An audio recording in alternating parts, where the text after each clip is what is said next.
Today on Mr. Nashville Talks, you loved him as Bo Duke on The Dukes of Hazzard, and the bad boy John Cryer on Tyler Perry's The Haves and the Have-Nots, Mr. John Schneider. Well, I'm so excited because this is like every guy's dream. You grow up watching the Dukes of Hazzard, and we get to meet our heroes and all of that, and you haven't aged. Thank you. It's like you look the same, and I so feel thank the you same. so much. I feel the same. Yeah, well, that's good. That's how you stay looking. Yeah. Thank you for inviting us out to hear you. You're working on an album. Just four We songs are working into on a it. new album for a movie we're going to do in February called Stand on It. Awesome. So the movie's called Stand on It. We haven't. That's why I'm hoarse right now. Yeah. So we just did 4 songs. So I probably sang them 20 times. Yeah. And we we film the movie in February, and then hopefully we'll have it out for Christmas. Oh, awesome. It'll be kind of a follow-up to our movie called Christmas Cars. Yeah. But this one is a tribute to Smokey and the Bandit. Oh, that'd be great. Yeah, that's great. Well, it was awful. We lost Bert. I know. Love Bert to death. Yeah, and I was just with him about 2 weeks, I think, before it happened. Before he passed, yeah. So it was sad losing him. Yeah. Man, he's another hero, but every guy, got to match all the the Bandit up and the Bandit and Longest Yard and Sharky's Machine and Stick and Gator, all those great movies. Everything. Great movies. Gunsmoke. Oh yeah, that's right. Yeah, he's Brown Bert, and he did the Indian movie or TV series. Right. He played Indian. Yeah, I can't remember the name of it, but it was a big. Laramie. Anyway. Well, we'll think of it. Sorry, Bert. Well, you have this great album that's out now. I've been listening to it over and over. Recycled Recycling Grace. Why did I say Recycling Gospel? Sorry. It's a Christian album, though, so I guess that's why I've got it in there like that. But I'm loving the album. Love, like, every song on it. But Thank you. Do you have a particular favorite? How did it come about? Oh, gosh, no. I mean, it's so hard. It started when Alicia and I were at a friend's funeral, and someone came up, one of the 5 blind boys from Alabama. Oh, wow. Came up and sang a song that our friend Reggie Young had played on. Yeah. It'd been a favorite of mine for a long time, and as it turns out, a favorite of Alicia's for a long time. And it's Amazing Grace, done to the tune of House of the Rising Sun. Yeah. And we had talked about doing that and then maybe building an album around it. And we didn't get around to it. And then all of a sudden, when that happened, we looked at each other like, okay, well, if that's not a message from God, I don't know what is. And then before we left, B.J. Thomas came up and said, hey, John, how have you been? We chit-chatted for a minute, and he said, when are you going to do a gospel album? Okay, all right, I guess right now. Yeah. So we started Recycling Grace right then.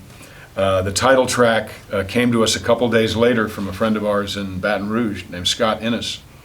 And it's a song that he wrote for a women's shelter up north, which in the women's shelter is called Recycling Grace. Oh, wow. Yeah, so it just, once we decided to do it, it kind of fell together.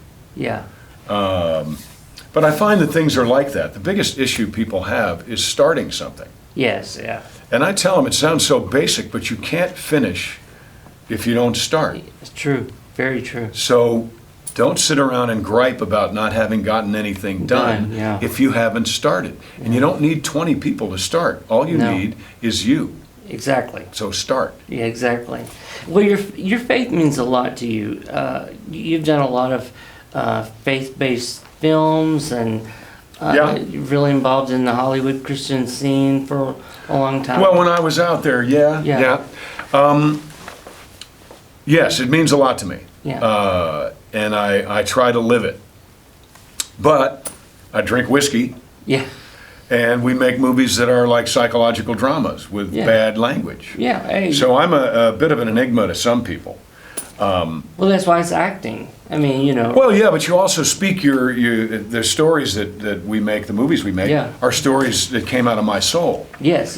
And there are some dark things in there. There's some dark things in the Bible. Yes, exactly. Without we wouldn't know how effective these lights are if it wasn't so dark in here before you turn them on. Exactly. Yeah, I think the same way. Yeah, good. I think the same way. Good. And too many times we try to cookie cutter and be too clean, and we need that for the kids and things. But when you're trying to reach adults, and you have to bring truth to it. As long as it's true, I think that people get it. Yeah, and you have to be true. They said to be true to yourself, but there's only one truth that you have. It's yours. Yeah. Now, that is not the universal truth, by the way. Right, right. And there are those, especially now, that think, well, if you don't agree with me, you're wrong. Right. No. If you don't agree with me, we disagree. Exactly. And just shake hands and... Yeah, and, absolutely. We can still go have a pizza. Yeah, that's right. Yeah. The world has changed so much in the last, 10 years. I don't even know if it's been that long. It's just gotten so wild, especially... the last 6 or 7 years, where people can't get along and over anything. It's like in the last 3 years, when people just been griping because they didn't get their way. Exactly. Well, I didn't get my way the 8 years before that, but I didn't hold my breath and kick my feet in a supermarket. Right. Like a spoiled brat. Exactly. You know who I'm talking about. My God, what an embarrassment. Yeah, I agree. I think when you have an election, there's, like Obama said, there's consequences for an election, and the consequences are somebody loses, somebody wins. Yeah, and you don't get a participation award. Yeah, you respect that, I think. And you try harder the next time. Exactly. You give the people someone they want more. The biggest protest is your vote. Yeah. At least that's how I think. I agree. Totally. And and then stop. Yes. I agree. Well, you're here in Nashville a lot now, and you're doing the Opry again. November 1st. Yeah. Yep, coming right up. So, would you ever be a member if they asked you to? Oh gosh, I'd love to be a member of the Opry. I think you'd be great. I would so love that. And you have such a Nashville connection too over the years, doing country music and. Been almost 40 years now. Yeah. And you've worked with everybody. I kind of have. Yeah. I kind of have. It's been a great life, working with Conway and living and working with Johnny. Oh, wow, And knowing Loretta and Tammy and Dottie, and I mean, on and on and on. I just happened to come into country music and Dukes of Hazzard and Boss Hogg Speed Trap at a perfect time, because everybody came through it. Yes. From the Oak Ridge Boys to Johnny Paycheck to Roy Orbison. I mean, it was just a grand place to be. Yeah. I read that episode with Loretta. Oh man, Fine, that was Loretta so Lynn. fun. That was great. That was so fun, and I loved Boss Hogg too. I had the whole set. I had the action figures. They were really like dolls, but and he had his white suit. And boys have action figures. Yes. Girls have dolls. Well, that's true. And then we had the Daisy Duke, and my mom would play. I was the only child, so my mom would be Daisy, and I get Dad to be Luke. I was you, of course, and then of course I had the General Lee as well. So, yeah. But what did you think about how crazy that was, that people tried to get the reruns off because of the General Lee? Oh, they were successful. They're gone. Yeah. The reruns are gone.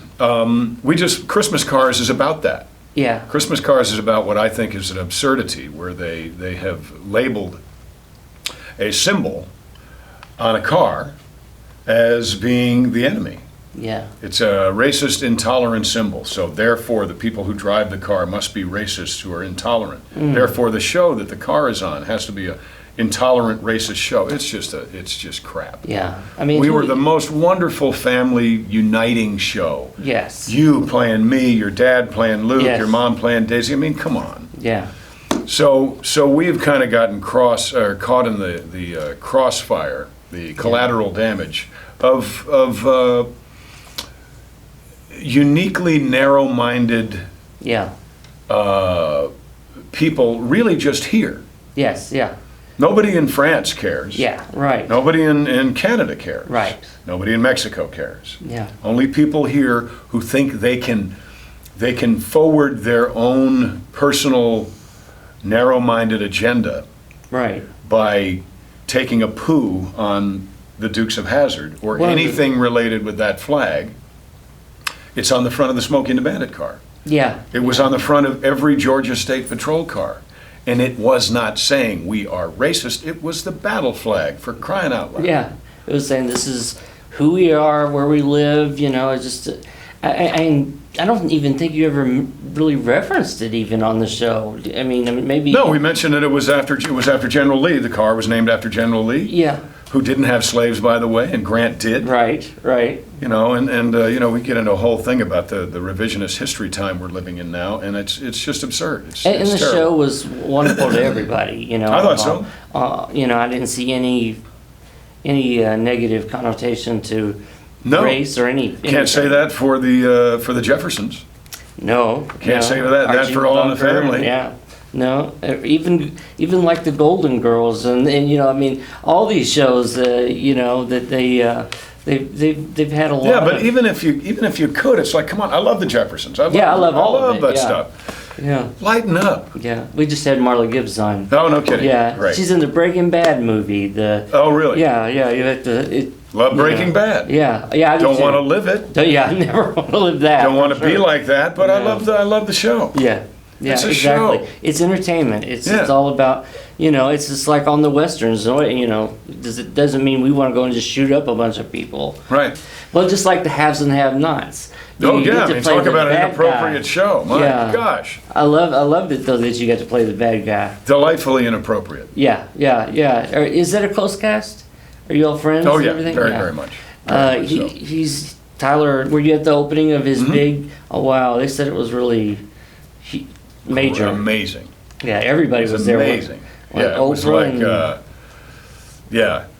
it was like the Count of Monte Cristo. Amazing. Glorious. Wow. Glorious. Beautiful. I saw everything. they had like the White House. Top notch. He built the White House for the Oval. Yeah. A new show that he's got, the Oval. Yeah. Well, and you all are the #1 show, I think, still on OWN, right? For 6 years. Yes. Yeah. We're the #1 show on cable. I don't know why people have forgotten that genre of like this continuous storyline and the soap-like storyline for the nighttime dramas, because I mean Dallas and it's because they don't sell really well in syndication. Oh, well, that would make sense. Yeah, standalone shows like Dukes of Hazzard, like Fantasy Island, like MASH. Yeah. They sold well because you can watch them at any time. Yeah. You go home right now and on the Western Channel or whatever it's called, INP, Inspiration Channel. Right. Can watch Gunsmoke. And I don't need to know what happened before, and I don't care what happens after because it's a self-contained episode. have to have the whole 20-year storyline on some of them. Yeah, that makes sense. Yeah. Now, I wanted to ask you about the Children's Miracle Network, because you're one of the co-founders of that. How did that all come about? Oh, God. Was it you and Marie Osmond? Kind of, yeah. Yes. It came about as a result of me doing theater for children's hospitals before Dukes of Hazzard, me watching my dad play for wheelchair square dances. Oh, wow. And then for the first 2 years, 81 and 82, or 80, 81, working with another organization that was not open to changing. Mm-hmm. And I had noticed a couple of things that people, if they didn't know where the money was going to go, then they weren't really interested in giving it. If they didn't have a child who had whatever disease the organization was raising money for, they'd like to help, but it really wasn't tugging at their heartstrings. And if less than 100% of their dollar went to the actual cause, these were all reasons to not get involved. Yeah. So really, those three notions were mine. 100% of the money goes to the hospital, raise money for children's hospitals because they treat children no matter what they have, and keep the money local. Yeah, that's great. So those are the three things that started Children's Miracle Network. And then Mick Shannon, Joe Lake, Mike Gersey, Marie and her family ran with it. That's ran great. with it. And yeah, we've raised $7.7 billion since 1983. Wow. Yeah. And children just are able to get, see the results of it. There's nothing better than helping a child. No. And what we do really is we help we help Vanderbilt here. Yeah. So our money that's raised in Nashville, in the Nashville area, goes right to Vanderbilt. And they have a beautiful children's hospital, and they know how to spend it. We also don't tell them. Yeah. We don't even make a recommendation because I'm not a heart surgeon. I can raise money. Yeah, exactly. So here's the money. Treat children with it. and they do. Well, that's great. Yeah. Well, we were talking a little bit about the Dukes of Hazzard, but you were also on another great franchise. I mean, you lucked out with two major franchises because Smallville. I prefer to think they lucked out. I agree. Because I've been on 3 major franchises. That's and right. they all have one thing in common. You. Exactly. That's right. That's yes. my dad talking. That's how I my love dad that. would say it. I love that. Well, Yeah. but for Smallville. Got to be something to that. Yeah, of course. Oh, man, and then You're on all these number one songs. Garth, what do you attribute that to? Well, I think maybe Garth. No, I love it. And I like how they, when people will cast people that we know from, you know what I'm saying? Instead of trying to break somebody out all the time, it's cool to see people like I was just saying, Marley Gibbs in Breaking Bad. Right. You're not expecting it. Might as well fill that role with somebody. We all get oh wow, if that makes sense. Yeah, no, it makes sense. But a lot of people want to cast people that nobody knows because they don't want to have any preconceived notion about who that character Well, is. true. Yeah. Right. And also, people nobody knows are cheaper. Yes, exactly. That's the big part of it, I guess. Yeah, it is. It is a big part. But sometimes people think that takes you out of the story. Yeah. And I've had my recognizability work against me several times where people go, well, gosh, we'd love to have John, but as soon as he's there, people are going to go, oh, that's Jonathan Kent, or that's Bo Duke, or that's Jim Cryer. Well, that's John Schneider. That was what I think was so great about Tyler casting you in The Haves and Have-Nots, because I don't know that anyone thought of you to be that wicked. Right, I mean, right. you are an actor, so obviously you could do it, but some people might think of you as the leading man only, the good guy, that saves the girl, and instead of that's not who I have am it on there. all those girls. I know. Well, they deserve it. Yeah, they do. And that Crystal Fox on there, what an actress! She's great, isn't she great? I'd forgotten she was in The Heat of the Night. Right. Yeah. Both started in Covington Square in Georgia. Really? They stayed there the whole time, but that's where Duke started. Oh wow! Yeah. Covington Square, Covington, Georgia. Well, how did you get involved with Smallville? Was that something that you went after, or no? They came after me. That's great. That's great. And then I had to read for it. Yeah. But they came after me. My agent said, "You've got to go do this." And I thought, I loved Superman when I was a kid, and I think the movies have gotten hokey. Yeah. And I don't want to be another reason why people don't watch Superman. Right. Right. But then I read the pilot, and it was phenomenal. And from that moment, I did whatever I needed to do in order to get the role of Jonathan Kent. But I did approach it at first. They said, we'd like to see John. And I said, no. Excuse me. But then, like I said, I read it, and it was like, oh my God, this is fantastic. I desperately want to be Jonathan Kent. And it was a great time. I had a great time doing that show. Yeah. When you're doing those big franchise shows, how is it so much different than working with Tyler? Is it more fast with Tyler? Or is he? I hear like it's like fast there, but it's like the reason the Haves and Have-Nots feels so immediate is that we seldom do anything more than once. Wow. And we shoot with 5 cameras, at least 3, sometimes 5. And we do each scene in about the time it takes for you to watch it. Maybe a little longer, but that's it. So it's it's fastest work I've ever done, and we've done 146 pages in a day. Oh wow! In a world where 10 pages is a lot. Yeah. We're expected to know the whole season. Yeah. And be ready to do any of it at any time, and we do. Well, they say that it's kind of like on the daytime soap-like schedule, like they work that quick or whatever. But I don't think they can do it all in one take like that. But you've got such seasoned actors on your show. Well, and T, I can never say her name Tika. right. Yes, she came from daytime television. Yeah, so she probably fit that right kind of in. stuff is but it's still it's like being a great seasoned paratrooper and having your instructor Tyler have you in a plane and say, hey, what's going on? Here's your parachute, and throw it. Said, hang on, go. And you jump out without a parachute, you're just going to find that thing before you hit the ground. Yeah. I love it. Well, I'm so glad he cast you in it because, like I said, it just shocked me, that how, we loved that kind of character like we did JR and all those the best villains, He's a great villain, Jim Cryer. Yep, I enjoy it. So now on the Dukes, I was talking to people and they, everybody says, ask him this, ask him that, ask him this. Of course, I can't get to all of them. But the number one question everybody asks is, was there ever any dating with Daisy Duke? And no, it's like... It'd be stupid.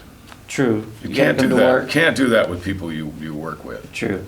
Very smart. I've never seen it work out. Well, I came from so much theater, and so did Wopap. Yeah. So, you can't do that. It doesn't work. Recipe for disaster. Now, the stunts. Did you guys do your own stunts? Or I did the fights. Oh. Did the fights. And if it was in the water, I did it, because Tom couldn't swim. And if it was up high, Tom did it, and I was doubled, because he used to be a roofer, so he didn't have any problem with heights, and I just can't stand them. Yeah. So, but jumps and things we did not do. Did a lot of the 80s and 90s, 90s and 180s and things.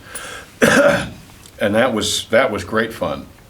But I never jumped a car until Christmas Cars. Oh, wow.